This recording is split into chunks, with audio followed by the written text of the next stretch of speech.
내가 밀어줄 테니까 너 한번 커봐. 황후가 밀어주는 거예요. 이거 가지고 내가 사각형의 박스를 만들자 해서 만든 것이 대박이 납니다. 루이비통 여행 가방의 시작이에요. 낮에는 재봉사 일을 하고 바느질을 하고 저녁에는 카바레에 가서 노래를 불렀어요. 그 별명이 굉장히 싫었대요. 여성에게 두 손을 허용하라. 손잡이가 아니라 체인으로 어깨 두르자.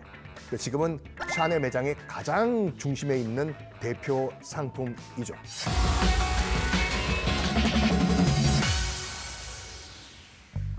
네, 여러분 안녕하십니까. 세상의 모든 알고 싶은 지식을 알기 쉽게 전달해드리는 알지오의 스토리텔러 썬킴 인사드리겠습니다. 이번 시간은 무엇을 얘기해 볼까요?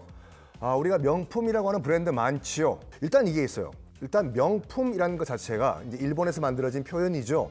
Luxury goods. 이거를 그대로 직역하면 사치품이에요. 없어도 되는 것.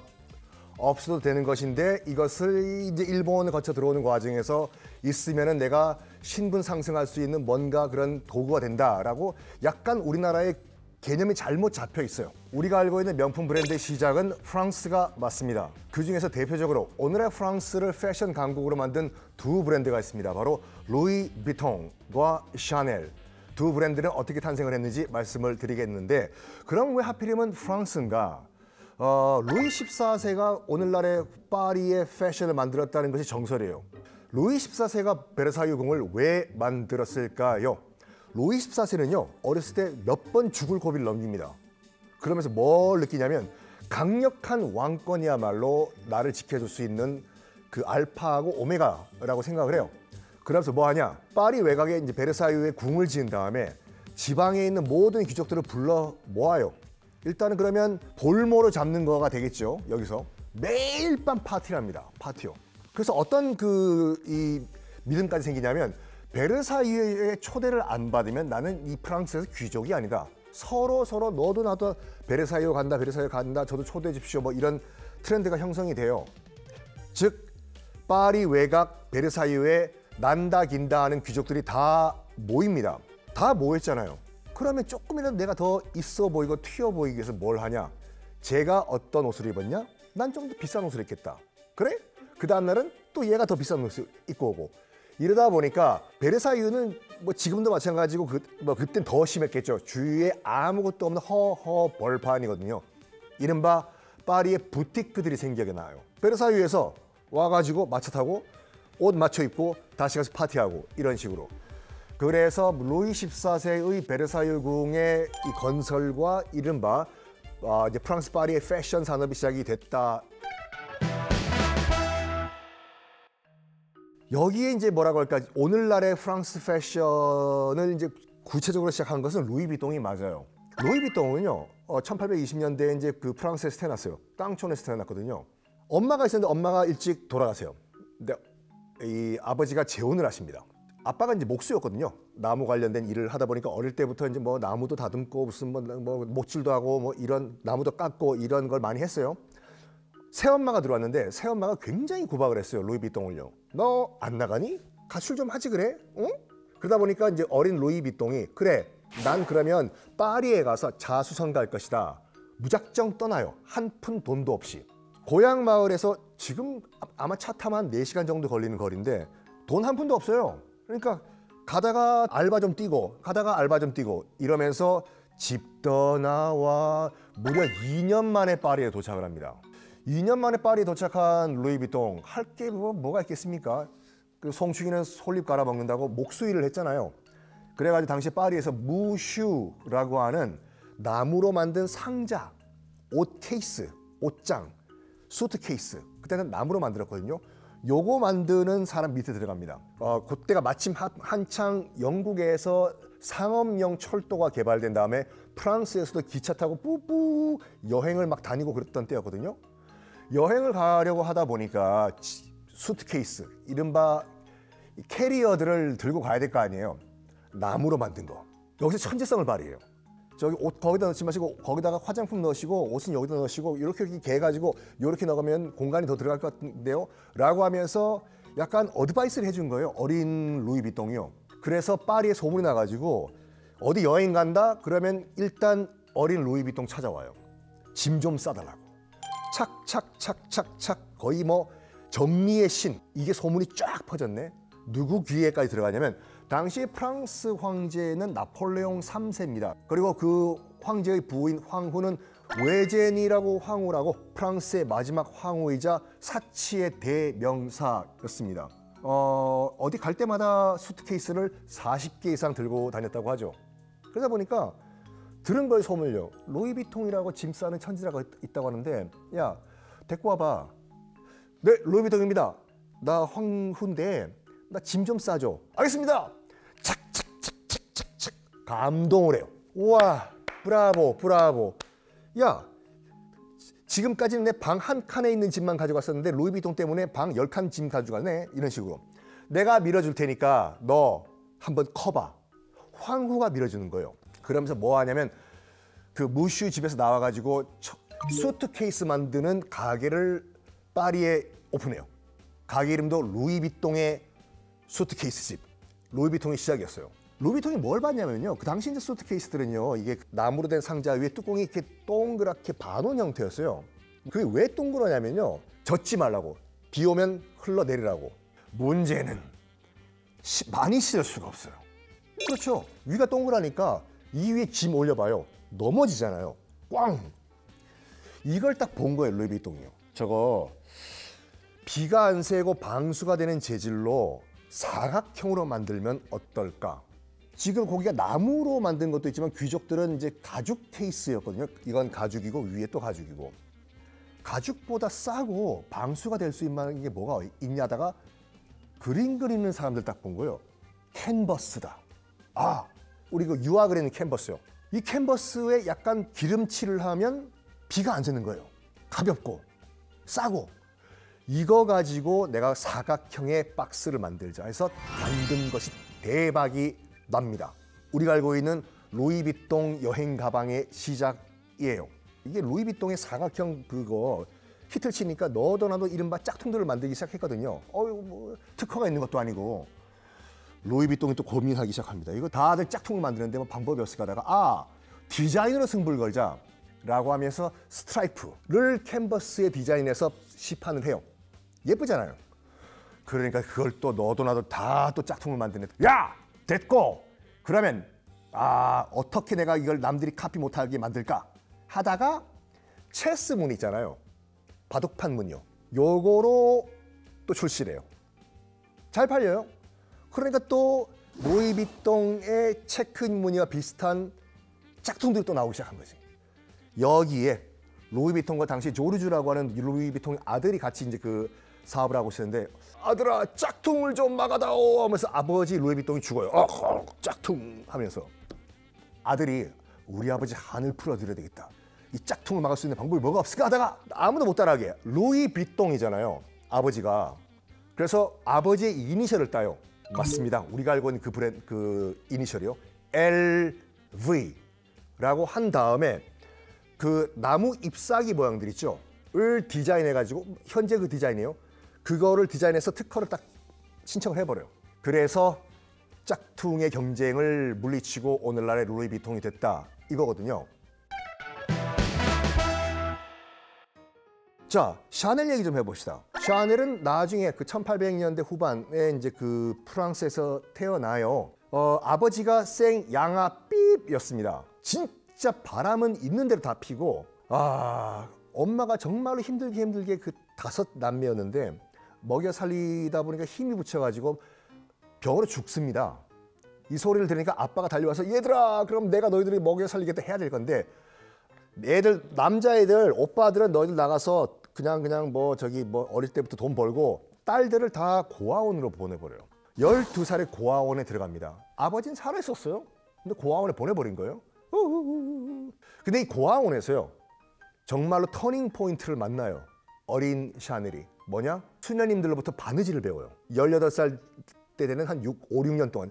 18살이 지나니까 이제 더 이상 미성년자가 아니니까 고아원에 있을 수가 없어요. 나와요. 나온 다음에 뭐 하냐면 약간 어렸을 때부터 필이 있었나 봐요. 끼가. 낮에는 재봉사 일을 하고 바느질을 하고, 저녁에는 뭐 했냐면은 캬바레에 가서 노래를 불렀어요. 여기서 꽤 인기를 끌어요. 어린 친구가 와서 노래 잘 불렀대요. 주로 불렀던 노래가 뭐냐면 당시 유행했던 코코라는 노래였다고 해요. 그래서 가브리엘 샤넬의 별명이 코코 샤넬이 됩니다. 나중에 그 회고록을 보면 그 별명이 굉장히 싫었대요.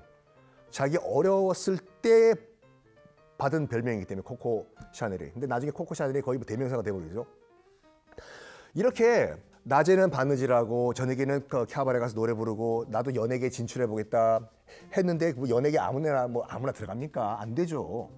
좌절하고 하고 있다가 그때 코코 샤넬의 노래를 듣고 괜찮네 라고 생각을 했던 한 군인 겸 재벌이 있었어요.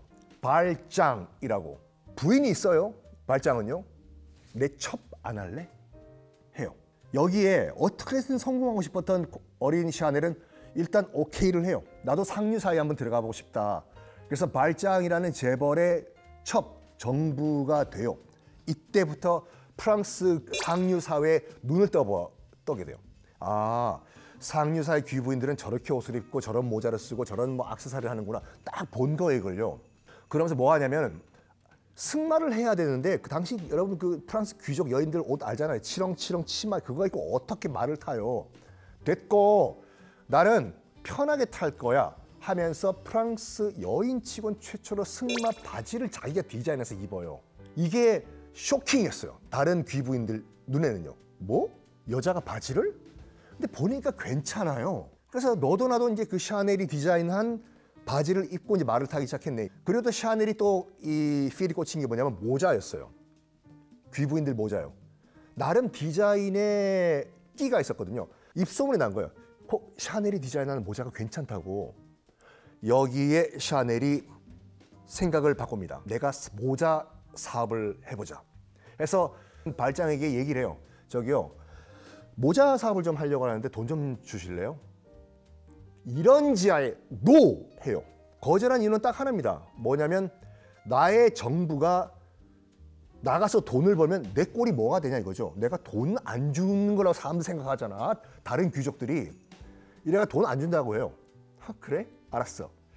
그때 코코 샤넬은 발장 말고 아서라고 하는 사업가와 또 바람을 피고 있었거든요. 남자 관계 굉장히 복잡해요. 그래서 아서한테 얘기를 해요. 나 모자 사업을 하려고 하는데 돈 좀 대줄래? 사업가잖아요, 아서는요. 내가 돈 대줄 테니까 모자 사업하라고 했더니 바로 발장님 바이바이 하고 갈아타요. 아서와 그 집을 나와서 모자 사업을 하는데 대박을 쳐버리네. 근데 마침 그때요 1차 세계대전이 터져버립니다. 사업 망할 것 같죠? 아니요. 1차 세계대전으로 코코 샤넬은 준재벌급으로 올라가 버려요. 왜? 일단은 다른 가게들이 다 망해요. 문 닫아버려요. 전쟁 중인데 무슨 사업입니까? 코코 샤넬도 닫으려고 했어요. 근데 옆에 있던 아서가 말립니다. 사업가니까 잠깐만 기다리라고. 잘 버티면 너 독점할 수 있다고. 그게 맞아떨어진 거예요. 가게들이 다 문 닫을 때 끝까지 살아남았던 코코 샤넬 가게만 대박을 친 거죠. 독점이 된 거예요. 그리고 당시에 1차 대전 때는 남자들이 다 전쟁터에 가서 뭐 죽고 다치고 이제 그 남자 인력이 노동력이 없잖아요. 그러다 보니까 여자들이 이제 그 노동을 해야 했던 상황이거든요. 긴 치렁치렁 치마 입고 무슨 노동을 합니까? 그때 코코 샤넬이 디자인했던 편리한 치마, 바지 이게 히트신 거지. 저거 입으면 나 일 열심히 할 수 있고 나름 디자인도 이쁘고. 그래서 1차 대전은 코코 샤넬에게는 반전의 기회가 됩니다. 짧게 하나 더 말씀드리면 2차 대전은 그렇지만 코코 샤넬에게는 몰락의 그런 순간이었어요. 왜? 아시겠지만 코코 샤넬이 2차 대전 때 나치 독일과 손을 잡았어요. 썰이냐? 야사냐? 아니요. 2014년도에 관련 비밀 문서가 공개가 됐습니다. 히틀러와 손을 잡았고 이제 나치 비밀 경찰 장교와 사귀었고 기밀을 넘겼다. 프랑스인데 이런 거 못 보죠. 그래서 코코 샤넬은 2차 대전이 끝난 다음에 프랑스에 못 쫓겨나요. 그래서 스위스에서 말년을 보냅니다. 나중에 거의 죽기 직전에 다시 돌아오거든요. 이런 과정에서 몇 개의 걸작들을 만들어내요. 일단 샤넬 넘버 5 향수요. 왜 넘버 5냐면요. 당시 딱 보니까 향수업이 괜찮을 것 같아요. 그래서 향수 제조업자에게 샘플을 만들라고 시키거든요. 그래서 아직까지 이름이 없으니까 숫자만 붙인 거예요. 1번, 2번, 3번, 4번, 5번 이렇게. 근데 냄새 맡아보니까 1번 아웃, 2번 아웃, 3번 아웃, 4번 아웃, 5번 괜찮네. 이름 뭐라고 할까요? 그냥 넘버 5로 해. 그래서 넘버 5가 돼요. 당시엔 향수 이름은 화려할수록 좋았어요. 다 그래요. 여기에 반전을 친 거죠. 넘버 5? 이렇게 간단해? 그리고 여기에 날개를 붙여진 것이 알다시피 마릴린 먼로요. 생전에 이런 말 했죠. 저는 잘 때 잠옷 안 입어요. 저는 칙칙 샤넬 넘버 5를 입고 자요. 이게 입소문이 나면서 마릴린 먼로가 뿌리는 것이 코코 샤넬 넘버 5다. 대박을 쳐버립니다. 샤넬 백 중에 255 백이라고 있습니다. 왜 255냐? 1955년 2월에 출시를 했거든요. 근데 이게 왜 여성 해방의 상징이 됐어요? 왜 그러냐면요.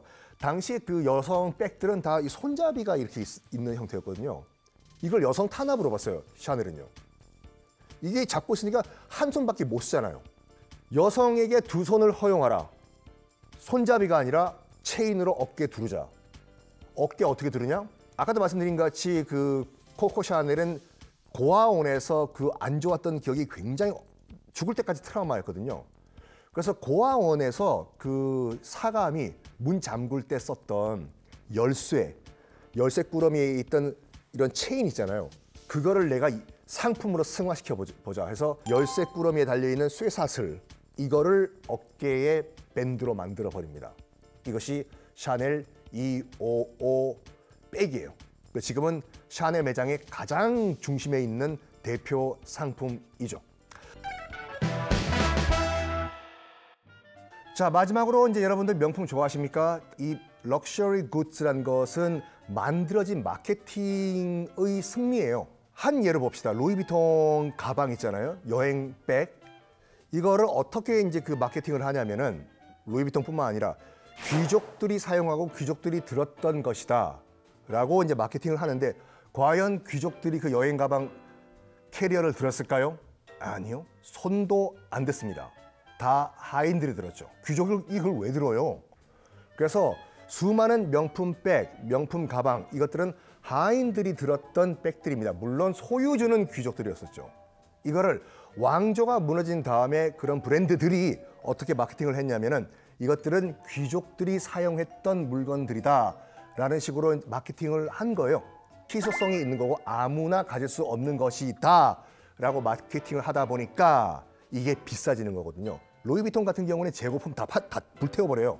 왜냐하면 없으면 없을수록 희소 가치가 올라가기 때문에 이런 게 명품이기 때문에 여러분들 가슴속에 명품 한번 생각을 다시 한번 정립을 해보시는 것은 어떨까요?